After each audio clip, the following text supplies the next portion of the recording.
This is a nationalist, esoteric Hungarian bookstore that promotes a lot of alternative histories and linguistic theories of the Hungarian people. In addition to covering a lot of general Hungarian history, I'm also deeply interested in the history and current landscape of these national myths and alt anthropology, which can be broadly described as Hungarian Turanism. I've been sitting on this footage for a while now, but I figure I might as well share it for anyone who finds this subculture as interesting as I do, although I definitely disagree with the politics and many of the theories in this store, because right off the bat, you can see that they are pretty nationalistic, with the old Hungarian map, as well as artwork influenced by Central Asia, Egypt, Mesopotamia, and more Turanist places of origin.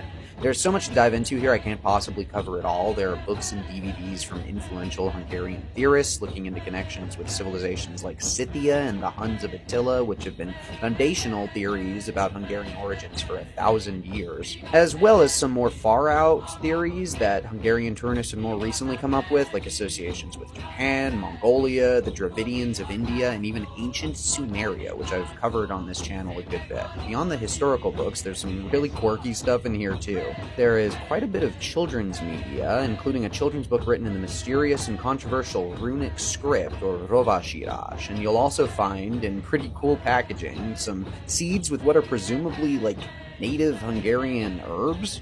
There are also these board games, which I find extremely funny. One is based on the iconic Hungarian folktale cartoon from the 1980s, which I love deeply, and another is based on reclaiming Hungary's pre-World War I borders. There's also a photo album of medals granted during World War II as the borders changed during that period. As you can tell, this is the place to go for your irredentism needs. And indeed, you'll see a lot of material in here either lamenting the Treaty of Trianon or exalting like a New Age Hungarian destiny. Among many others are books by both Andrei Grandpierre and his son Attila, two guys who each deserve their own videos.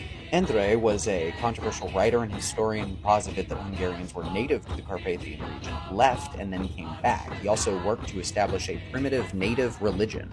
Attila Grandpierre, his son, is a writer with a scientific background who merges physics, magic, and Hungarian prehistory. As woo-woo as I find a lot of that, Attila also leads the Vagtazo Halotkemek, or Galloping Coroners, a punk band that, quite frankly, kinda owns. Also, there were CDs of Hungarian native faith music produced by New Age shamans called paltoshes. There's a lecture hall in the back of the place, too. It's pretty wild. Basically, all the Hungarians I know, especially those who are my age, don't believe in any of this stuff, but the subculture does exist, and they publish a lot of books, periodicals, go on cultural tours, have lectures. So for anthropological purposes, I hope you find this place as interesting as I do. Let me know if you want a deeper dive into any of the specific stuff here, because it's pretty interesting.